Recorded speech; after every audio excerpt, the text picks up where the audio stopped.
Dan il-podcast joffri spazju fejn il-mistiedna jesprimu l-ħsieb personali b'mod liberu u responsabbli fuq suġġetti varji, mhux neċessarjament ikun hemm qbil mal-opinjonijiet tal-mistednin.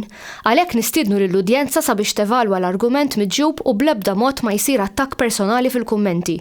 Hija l-intenzjoni tal-produtturi li dan il-podcast ikun spazju fejn il-libertà tal-espressjoni tiġi dejjem imħarsa b'responsabbiltà u b'rispett sħiħ.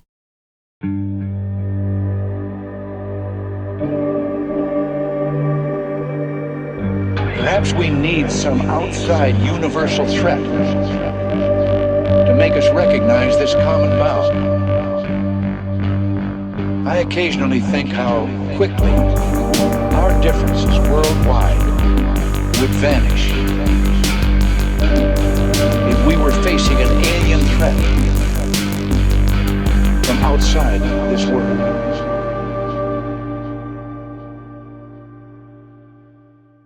Nilqakom għal il-podcast tal-lum, flimkien miegħi kelli Francisco Guerreiro fejn tħaddidna fuq il-UAPs u l-UFOs biex niftehmu. Kien l-ewwel wieħed li tkellem u ddiskuta fuq it-topic tal-UAPs fil-Parlament Ewropew. U tħaddidna naqra wkoll dwar il-politika u l-UFOs fl-Unjoni Ewropea. Nispera li toġobkom u grazzi. Thank you, Francisco, for accepting our invitation. It's truly an honor. First time I heard about you was through the podcast, That UFO podcast, and the Macrillan. And after that I followed a little bit, but it was like everything calmed down. How did you start your interest in the subject of UAPs? Well, first of all, thanks for the invitation. Really glad to be here. So my interest is old. So my mother was a biology teacher. She always taught me to be critical towards society, to have a rational analysis of my surrounding. That also guide me as a professional. And so I was always interested on the question of UAP and is there life beyond our planet? What are the philosophical, economic, social consequences of such answer to that question? But I was, and I'm still very skeptical. So I always approach this topic, as I approach all the topics in my life, as a very rational and skeptic person. And so I had the opportunity to be a member of the European Parliament in the Greens group between 2019 and 2024, for a period of 5 years. And obviously this was the period when the topic of UAPs was relaunched, as we can say, also by the hearings in the US Congress, by some revelations, by some very important media articles that were published, for example, in the New York Times, some reviews of documentations, and so a lot of whistleblowers that came publicly. And so I felt the urge and the need to also support that movement. That is a movement that is mainly brought by very courageous people. Some of them, obviously, don't have the best intention, but I think that's happens all over the place. Even in our families, we always have some relative that it's not the best intention. And so obviously also in these circles there are those who make a lot of conspiracies, don't support their views on facts, but I was always on the side of those who have seen things that they cannot describe, that have seen things that they think that the public should know. And in the end, my approach was always to try to make the European Union make some legislation that we could harmonize the way that we approach the topic of unidentified anomalous phenomena. What do I mean by this? Mainly by having a system, a unified system, because we are 27 countries in the European Union, a unified system that citizens and professionals and whistleblowers could report, that was coherent in all the 27 member states, and then that could be analyzed by professionals in several areas, and then it could be ranked as by events that were explained or not explained. And then it in the end of a year or a period that we would analyze, it would come a public report, so we could analyze the data. Obviously, we always have problems regarding national security, some issues that might be sensitive to foreign relations, obviously, and that those should be protected. But overall, if we have a system that can unify and these reports, that professionals can also be without repercussions able to express their views and their analysis, and then it could be also analyzed by a very independent and scientific group, we could make the distinctions between what is known and what is explainable for what is not known. And so that was my main focus. And be aware that in politics this is a very sensitive topic, and so the majority of my colleagues would not approach it. I can say that in a plenary of 740 MEPs, I was the only one doing it, but I always did it with a clear conscience, that I was doing the best for the topic and for the community that supports also the release of this information in a very skeptic, scientific, and rational way. So without conspiracies, without loose ends, just the facts and the attempt to have an approach that is very, very harmonized inside the European Union, so we can analyze these events and then try to figure out what they are. I was going to ask you about this. Do you think that it's still a taboo between behind the scenes for other?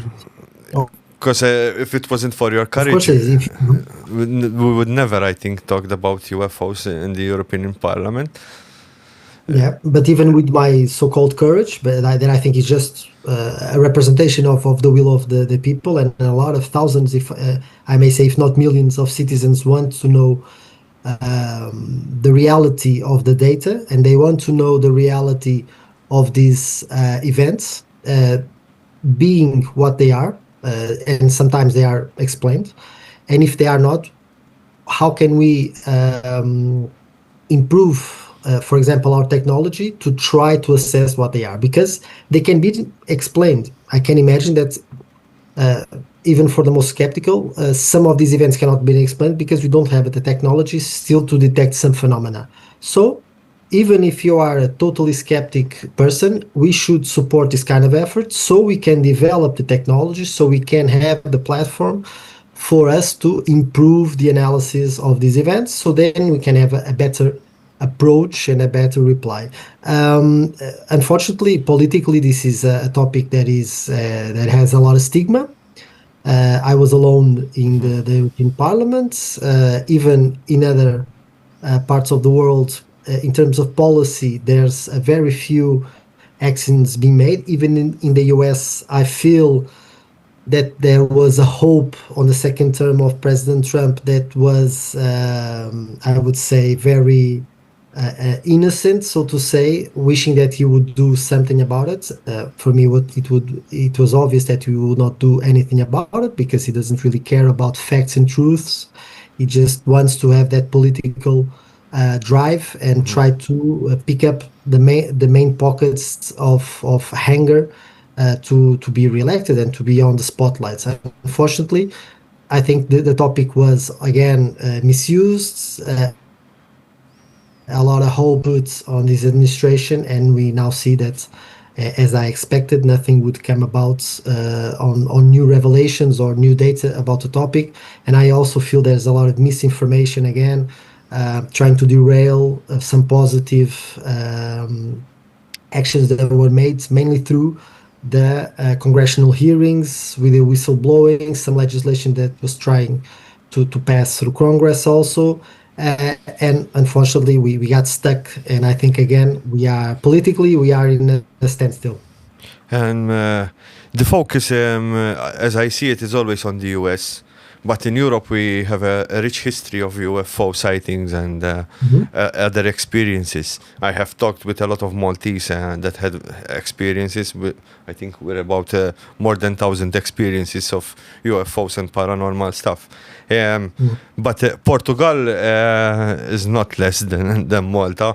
There are many incidents with UFOs and sightings, beginning from the sighting of Fatma. As today we see it in not just a religious way, but it also in something that we cannot explain. It's a phenomenon that, like Jacques Vallée says, sometimes it shows up. It gives you like a treat. You get curious, and then it disappears for a long time. I know that there was also from the book of Jacques Vallée in 1959, the angel hair. I don't know if you've heard about it, and it was then lost in the fire in 1978 in the Lisbon Faculty of Science. From those experiences in Portugal, do you think there was progression in studying it, like the angel hair and the sighting that occurred? Well, to be transparent, personally, I never saw any events, and I don't have any contact with this kind of phenomena. Although, obviously, as I told, I'm very interested in the overall topic, and I always come with a very skeptic lens that I think the majority of the community also has. Regarding to Portugal, unfortunately, there's politically, it's probably minus 20% of will to do anything about the topic. So it's a topic that no one talks about. And if sometimes it's debated even by secondary or other media outlets, it's in a very detrimental way. So again, unfortunately, in Portugal, there's an informal group that talks about this issue that is very science-based, but it even doesn't have the main support of academia, of politicians, even the military. Although I think it would be interesting for us to have, at least at the civil sides, an agency that could operate analyzing this data. For example, in France, you have an agency that records these events and then catalogs them. And in the end, it has a graph stating the percentage of events that were explained, the ones who were not fully explained, and the one that there are not any scientific explanation for them. And I think even that approach from the civil society, from the public entities, from the state, is a very credible and transparent way of analyzing at least some information. I know that citizens, but a lot of professionals from civil aviation and also the army have seen things, have seen events, have seen objects that they cannot explain. And again, I always come back to this. I think if we have a platform in each country that can be harmonized at the European level to report these events, I think it would be a very positive approach, not only to the topic, but also to security. We have thousands of flights in the European space, and it's managed by the European Space Aviation Agency, and supposedly there's a formulary that pilots can make to report it, but it's not known by them. It's also surrounded by a lot of stigma, because pilots also feel that they are not recognized if they do this effort, and they are not listened seriously. And so again, nationally, I think this can be a bit all over the European Union. There's a lot of stigma still surrounding the topic. Yes, there was one pilot, one Portuguese pilot, Silva, that he had witnessed the 1959 sighting where he saw these UFOs. and there was this hair, the angel hair that was falling down. So it takes great courage for the pilots to come forward to speak about these events. Do you think that going forward now, there are still meetings happening about the UAP topic in the European Union, or behind the scenes, or there is nothing, everything is stopped? There are some conversation behind the scenes, but with the current geopolitical events, the priorities, especially from several entities, mainly the European Commission, or some people that have connections with the European Commission, are not clearly on this topic. And so we see regional wars expanding, we see insane geopolitical moves that undermine the stability of the world. We see the rise of extremists and extreme policies, and so political parties, sorry. And so the main concern of the EU institutions is not on this topic, for sure. It was not when I was a member of the Parliament, and especially not a priority now with all the things that are happening, unfortunately. The wars deviate from this topic a lot, and I think you know I that think you have space. You have space because you can do several policies in parallel. So that is a question of political will, I always say. Yes, I was going to also talk about because we have the European Space Station also, and we can, and the UN also, so we can gather data, I think, from those two entities. I wanted to ask you if you had any experience, but you told me you never had any experience with this topic. So it's purely by interest. I saw some images, but I cannot corroborate them because I don't have the information. And so my skeptic nature always tells me that I should keep the alive.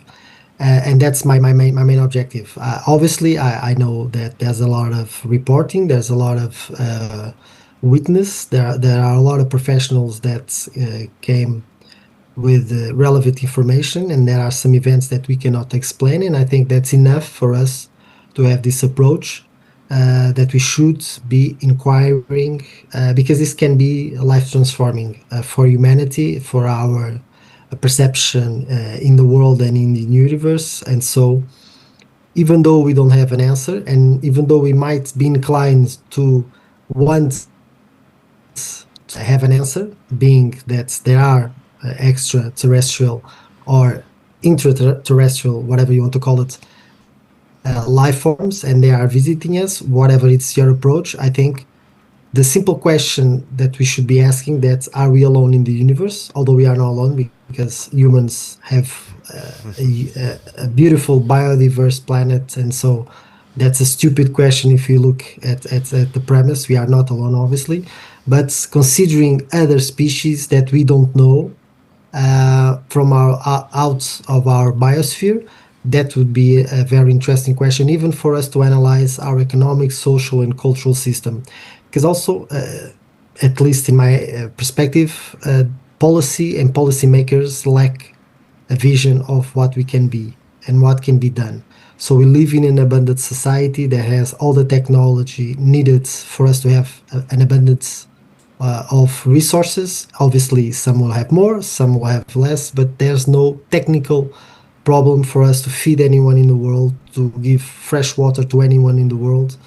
And we still are promoting obsolete social and economic and cultural system based on scarcity. And so even I think this is also a premise of us to continue to be stuck on this paradigm. We are not questioning as politicians, what can we be doing more to upgrade our social system. And this also comes with the question, who are we and where are we going?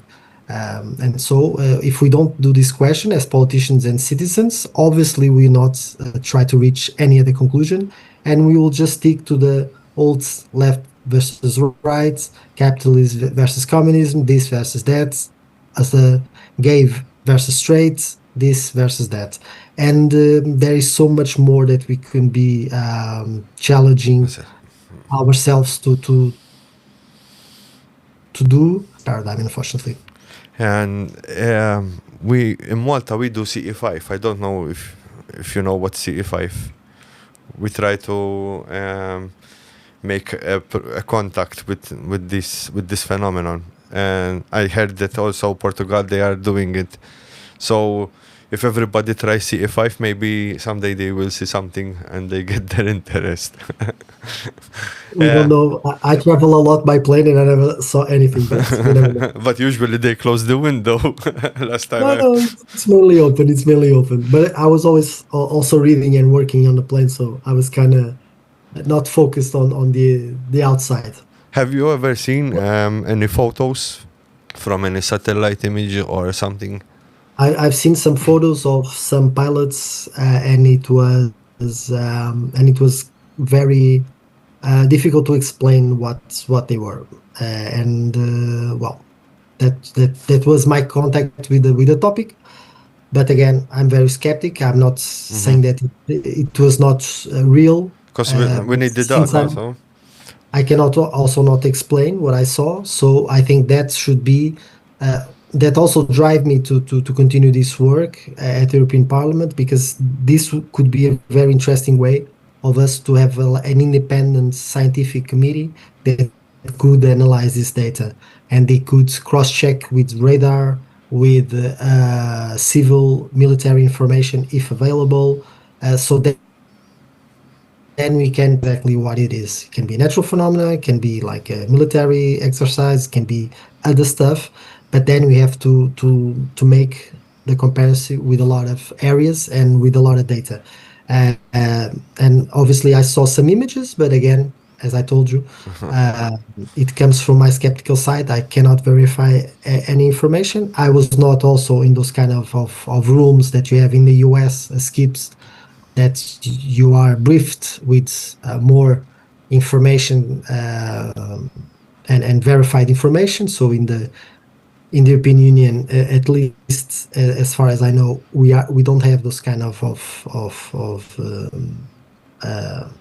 rooms and those kind of environments that we are briefed in certain topics. And even at the European Parliament, there is a subcommittee of defense, so it doesn't really have the focus that's probably should be given to the topic if we look through the defense lens, because there's a lot of part. It's mainly national on the 27 members. If you look at the civil aviation, it's more European, so you have an agency of civil aviation that gathers and helps out all the traffic and all the volume of airplanes and the pilots that fly every day in Europe. So there's a lot of areas. Also in space, it's different than the US. So we have a more civil and academic approach to space, and US, it's totally based on military approach. So obviously I also feel that the European Union could have like a different approach to this topic with a more civil and academic base and background that could be more transparent and not correlated with the militarism that is associated with the US that we normally see, not only by the briefings that we see, but also some documentaries, by some whistleblowers, that it's always connected to the industrial military complex that I assume that here in the EU may also be. But our approach is different when we look, for example, at space analysis and space exploration. It's more through a civil and academic lens than mainly military one. I want to thank you very much, Francisco, for joining us today. I hope our audience enjoyed it, and I hope Roberta listens to this podcast. Because Roberta's Maltese. Yes, I doubt it, but yeah.